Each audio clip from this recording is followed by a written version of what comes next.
Bienvenidos a una Agenda Económica PM que por fin trae una sorpresa positiva. ¿Durante cuánto tiempo les hemos traído sorpresas negativas? Las tenemos que informar, porque obviamente es lo que ha venido sucediendo en la economía nacional en los últimos casi 3 años. Bueno, el Instituto Nacional de Estadísticas temprano en la mañana informó por fin algo sorpresivo y positivo, que tiene que ver con el IPC de octubre, porque se esperaba que fuera 0,8, 0,9%, pero el INE informó que fue 0,5 mensual, prácticamente la mitad, y lo que viene a ratificar una tendencia de que los IPC siguen siendo altos, pero cada vez menos altos. Veamos cómo ha sido la variación mensual. Esta es la variación mensual de los IPC del último tiempo. El número rojos está lo de 2021, miren octubre, 1,3%, altísimo. Noviembre fue igual que ahora en octubre, 0,5, pero luego siguió subiendo, 0,8 en diciembre, 1,2 en enero, bajó sorpresivamente en febrero a 0,3, pero fijémonos en marzo de este año, arriba. Le pido a Jorge, nuestro camarógrafo, que se cierre en el 1,9% de marzo. Recordemos que ahí se encendieron todas las alarmas del Banco Central, pero fíjense en la tendencia, a la baja. No a la baja de la inflación, a la baja en cuanto a la magnitud de las alzas. Entiendan bien a lo que me refiero, porque sigue habiendo una alta inflación, pero la tendencia es lo importante, generalmente a alzas menores. 1,4% en julio, sí, fue una excepción, pero miren en los meses siguientes. Si tuvimos 1,4 en julio, 1,2 en agosto, 0,9 en septiembre y 0,5 en octubre. De hecho, las últimas proyecciones hablan de que en noviembre también sería parecido a octubre. Siguen siendo inflaciones altas, pero el punto es que son bastante menores que las que hemos tenido en el último tiempo, tal como nos cuenta Belén Vázquez. Si hace más de un año venimos hablando de las sorpresas al alza del IPC, este martes ocurrió todo lo contrario. El índice de precios al consumidor de octubre efectivamente sorprendió, pero a la baja. El aumento mensual fue 0,5%, casi la mitad de lo esperado, mientras que la acumulación anual descendió de 13,7% hace un mes a 12,8% ahora. Siempre los datos económicos hay que mirarlos con mesura porque estamos hablando de un solo dato. Pero efectivamente es una buena noticia y confirma lo que se ha venido diciendo de una tendencia a la baja, progresiva, más bien lenta, de los precios. De todas formas, la inflación sigue alta. 8 de las 12 divisiones que componen la canasta presentaron alzas, destacando en particular la de alimentos y transporte. En el caso de la primera, las aguas y refrescos subieron 2,7%, las frutas 4,4%, bebidas gaseosas otro 3,4% y cecinas 2,6%. Y por el lado del transporte, el costo de movilizar pasajeros por aire subió 11,5%, lubricantes de vehículo 1,7% y la gasolina 1,4%. Sin embargo, hubo bajas en la división de equipamiento para el hogar, donde el living tuvo una caída de 11,5%, las camas bajaron 5,7% y los textiles para el hogar otro 9%.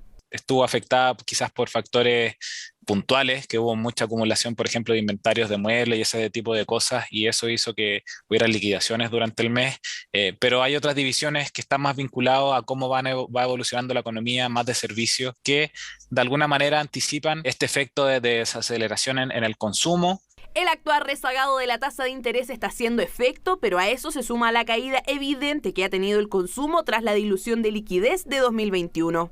Por lo mismo, con este IPC hay analistas que prevén que el año cierre cercano a los 12 puntos de inflación o levemente por encima y con una actividad económica que se desacelera a un ritmo menor, un diagnóstico muy similar al que tiene el gobierno.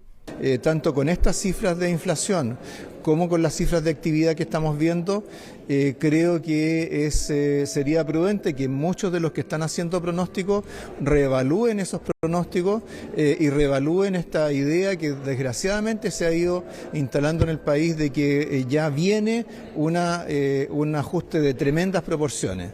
Y aunque por ahora la sensación de las personas es que nada ha tenido una baja, todo más caro.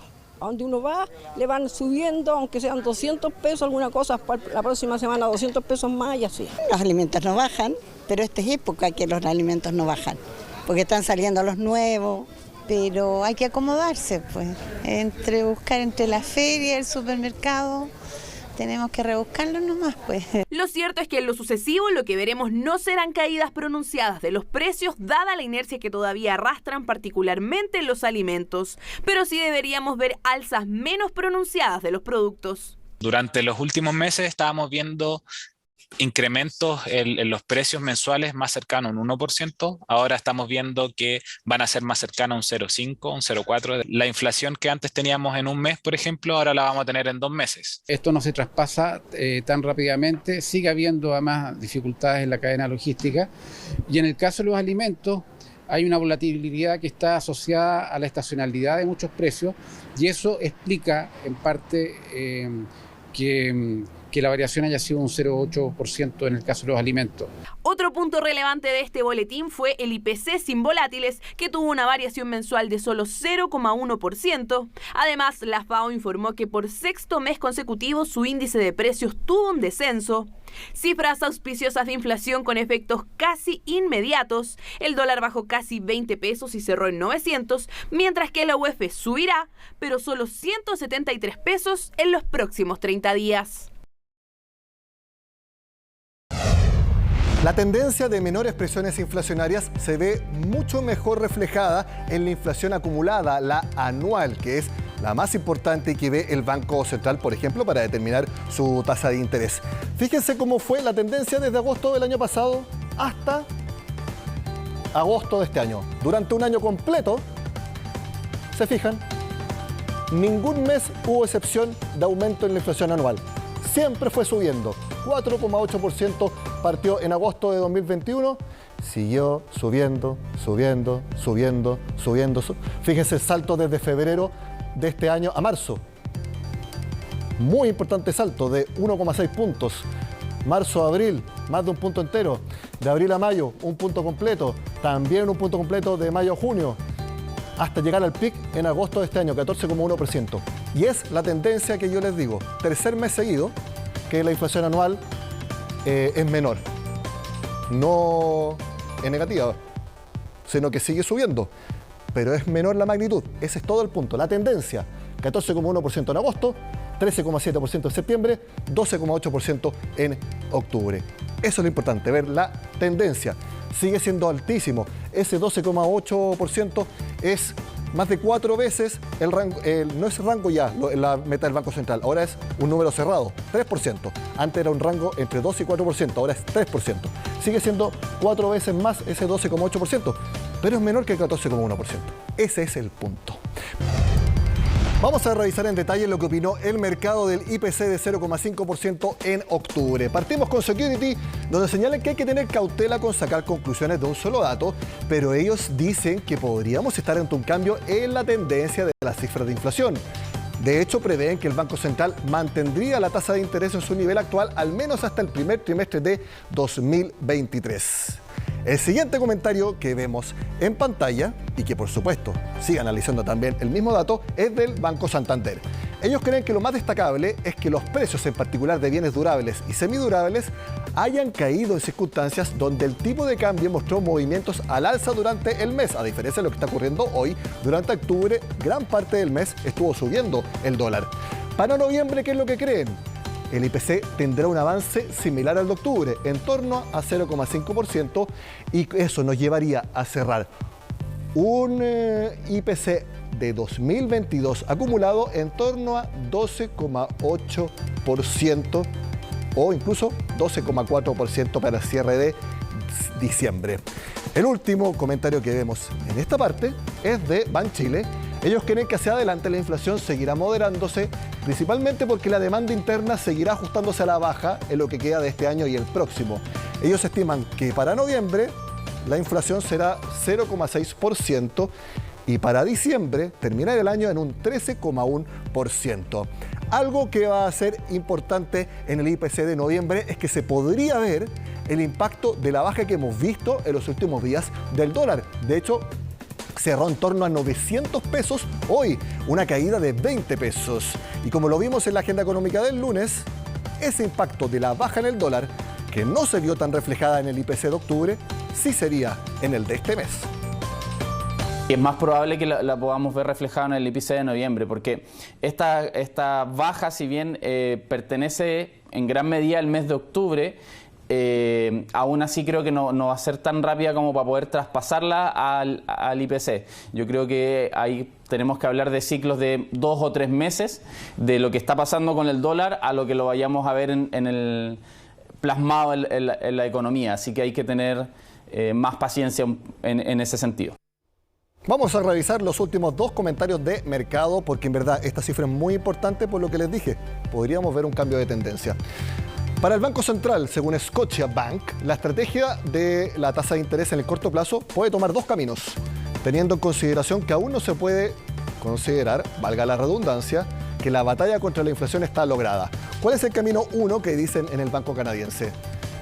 Esperar una confirmación de algo llamado descanso inflacionario con el IPC de noviembre, que podría ser 0,5% como lo veíamos en las estimaciones, y que no sabremos si eso estará en el ojo del Banco Central, al menos hasta la reunión de política monetaria de diciembre. Ahora, alternativamente, este es el segundo camino. El banco cree que el central podría adelantar la baja en la tasa de interés. A eso se refieren con recorte de la TPM, incluso para diciembre. Aquí son bastante arriesgados en el Banco de Capitales canadiense. Terminamos revisando lo que opinan en Coopeuch. Ellos creen que el registro que conocemos hoy del IPC es una buena noticia también para el Banco Central. No solamente una clara señal para calmar al mercado, sino que además valida lo señalado luego de la última reunión de política monetaria, que no habría nuevas alzas en la tasa de interés. De concretarse sus proyecciones de inflación, ellos creen que en las reuniones de enero a abril comenzarán los recortes. Entonces vemos que en Coopeuch creen que el Banco Central puede bajar la tasa de interés en abril o incluso en enero, mientras que en Scotia piensa que esto podría pasar en diciembre. Bueno, estos son los comentarios de mercado. Ahora quiero mostrarles un reflejo también que es importante de cómo un menor IPC también es un alivio para un bolsillo que ha sido muy impactado por lo que vemos acá, la unidad de fomento. ¿A cuánto va a llegar la UF el 9 de diciembre tras el dato conocido hoy? A 34.863. Y abajo vemos cómo subió la UF tras conocerse los distintos IPC de los últimos meses. En julio, tras conocerse el IPC de ese mes, la UF subió un mes hacia adelante 469 pesos. Tras conocerse el IPC de agosto, subió 408. Tras el IPC de septiembre, 309. Como ven, ha ido siendo cada vez alzas en menor magnitud. A altas todavía, pero en menor magnitud. Porque ¿cuánto va a subir la UF hasta el 9 de diciembre para llegar a 34.863? Va a subir 173 pesos desde mañana. Miren la diferencia. Después del IPC de julio, la UF subió 469. Ahora, después del IPC de octubre, 173 pesos. Otro reflejo más de que, sí, sigue subiendo la UF, bastante, pero mucho menos que en los últimos meses. Ese es el punto más importante. Terminamos la primera parte de la agenda económica dedicada íntegramente a la inflación y al regreso hablamos de la reforma de pensiones. Este martes comenzó el trámite legislativo de la reforma de pensiones en la Comisión de Trabajo de la Cámara de Diputados y el lunes por la tarde se presentaron los informes que vienen junto al proyecto de ley, el informe financiero y el informe de productividad. Veamos algunos de los datos más importantes que presentó el gobierno en los informes que tradicionalmente acompañan a todo proyecto de ley en el ámbito económico. Por ejemplo, ¿cuáles son los efectos macroeconómicos que estima el gobierno a largo plazo? Que con la reforma de pensiones, el alza del PIB per cápita en nuestro país crecería 1,1% anual y el alza en el empleo formal 2,2%. En este segundo punto, los argumentos son de que, según el gobierno, como la reforma de pensiones tiene beneficios para las personas, sobre todo de menores recursos, hay incentivos para cotizar y, por lo tanto, para tener un contrato de trabajo. A eso se refiere en el alza del empleo formal.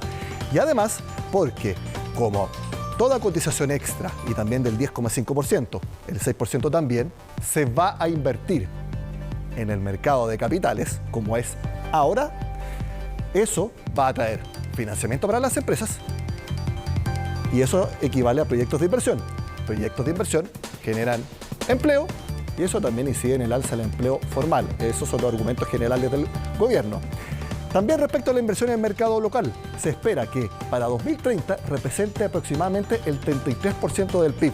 Y es importante esto, porque lo dijo también el ministro de Hacienda en una entrevista el fin de semana, que es importante que los recursos se inviertan en el mercado local por las razones que yo les decía recién, para financiar proyectos de inversión que generen empleo.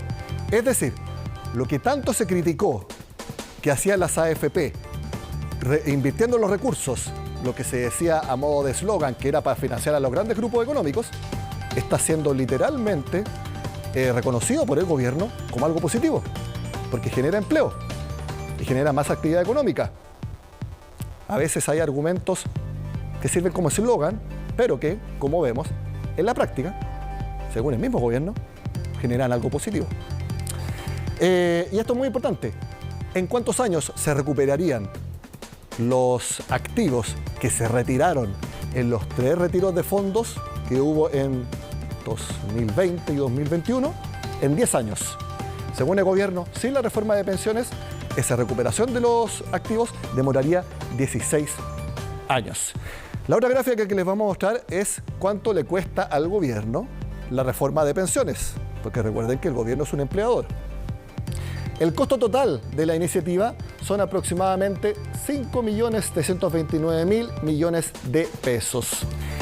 De ese total, solamente para financiar la pensión garantizada universal y el aumento a 250.000 pesos, en algún momento, antes de que termine la administración de Gabriel Boric, se lleva más de la mitad de todo lo que cuesta la reforma de pensiones para el gobierno.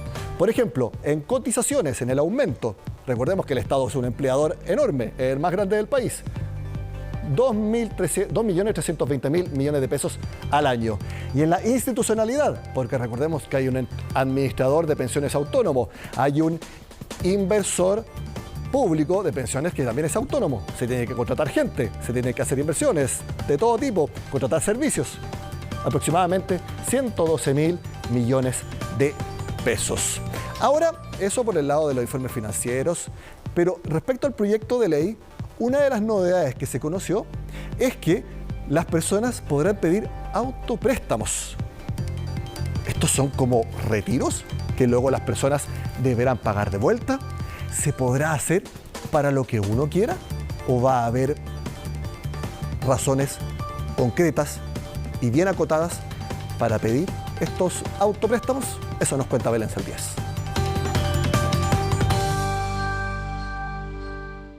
Más de 400 páginas tiene el proyecto de reforma previsional ingresada por el Ejecutivo al Congreso. Este martes comenzó su discusión en la Comisión de Trabajo de la Cámara de Diputados y continúan apareciendo detalles que hasta ahora eran desconocidos por la ciudadanía. Uno de ellos tiene que ver con los autopréstamos. Permite a las personas utilizar parte de sus ahorros dentro de ciertos límites, digamos con un tope de hasta 30 UF y el equivalente a no más del 5% de sus ahorros, con un préstamo a tasa cero, solo en UF, y que después se devuelve con una cotización extra de 2 puntos porcentuales. El proyecto señala que las personas que se encuentran a 5 años o más del cumplimiento de la edad legal de pensión tendrán derecho a realizar retiros en carácter de préstamos con cargo al saldo mantenido en sus cuentas de capitalización individual de cotizaciones obligatorias. Según lo establecido, los préstamos podrán realizarse hasta por un monto equivalente al 5% del total de lo ahorrado en dicha cuenta a la fecha de la solicitud, con un monto máximo de 30 UF, lo que actualmente equivale a un poco más de 1 millón de pesos. Parte de la conversación que nosotros realizamos con el gobierno, en donde le planteamos la posibilidad, ¿cierto?, de tener un autopréstamo producto de que los recursos son de los trabajadores. No tenemos ningún inconveniente en aprobar una iniciativa como esa porque creemos que es súper positivo que los trabajadores utilicen sus recursos, pero también que haya una posibilidad de devolverlo en el largo plazo. Dentro de la reforma, distintas visiones. Poder tener una reforma que sea integral, que apele a que podamos conseguir las mayorías políticas, se logra con este tipo de incorporaciones un mecanismo que le va a permitir a quienes están con necesidades, ¿cierto? Y también con deudas, poder tener una solución más rápida. La devolución del préstamo se efectuará mediante el pago de cuotas de hasta un 2% de las remuneraciones y rentas imponibles de la persona afiliada, que se pagará a partir del mes subsiguiente al de la solicitud del préstamo, junto con el pago de las cotizaciones obligatorias. Se podrá hacer más de un autopréstamo. Eso sí, se deberá terminar de pagar el que esté en curso. Diversas características de esta medida que podría tener consenso en el Congreso. Sí nos parece en principio una buena idea. Creemos que es algo que se puede estudiar, pero hay que hacerlo bien. Hay que hacerlo bien porque lo que importa acá es no desfinanciar los fondos que son para pensiones, y hay que ver bien la forma en cómo se devuelve ese autopréstamo. La verdad que es algo que tenemos que analizar. Yo en general como concepto estoy de acuerdo, tenemos que analizar cuáles son los detalles y además, hay que decirlo, hay sectores del Congreso que lo han solicitado como algo esencial. En caso de aprobarse esta medida, los expertos llaman a realizarlo de manera responsable, ya que lo que está en juego es el dinero de la jubilación. Esta es una medida que permitirá a muchas personas poder paliar ciertos momentos difíciles que pase económicamente, pero es importante tener claro que retirar plata de los ahorros es perjudicial para su pensión, lo que atenta con el objetivo de esta reforma. La verdad que si empezamos a hacer flexibilizaciones de ese tipo, podemos encontrar luego infinidad de posibles soluciones que lo que van a hacer al final del día es debilitar el ahorro y que estos fondos no sean destinados para lo que fue planificado, que es para la jubilación. En este escenario hay quienes esperan que el autopréstamo sea para necesidades bien específicas, cuestión que aún no estaría definida y que debe ser regulado, al igual que otros puntos como la solicitud del otorgamiento y el pago por la Superintendencia de Pensiones. A mí no me parece descabellado, por decirlo de alguna manera, que el día de mañana la gente pudiera hacerse un autopréstamo cuyos fines son adquirir una vivienda o solicitar de alguna manera un préstamo hipotecario que se pueda complementar con esos recursos. Y yo creo que hay que estar abierto a esa posibilidad. Reforma previsional que comenzó su discusión este martes en el Congreso y que, según el presidente Gabriel Boric, se espera sea aprobada durante el primer semestre del próximo año. De esta forma termina la Agenda Económica PM y les quiero hacer una invitación para la Agenda Económica PM de este miércoles. Tendremos a una invitada que va a tener mucho que decir luego de conocer las cifras de inflación y también sobre la reforma de pensiones. Los dejo con el misterio. Mañana en Agenda Económica PM a las 8 de la tarde, una entrevista imperdible con una persona que fue la primera mujer en liderar una institución muy importante en nuestro país. La está liderando actualmente. No les digo quién es, o si hay alguna razón que impida tenerla acá, pero lo más probable esté con nosotros mañana a las 8 de la noche en Agenda Económica PM de miércoles. Sigan con nosotros acá en CNN Chile.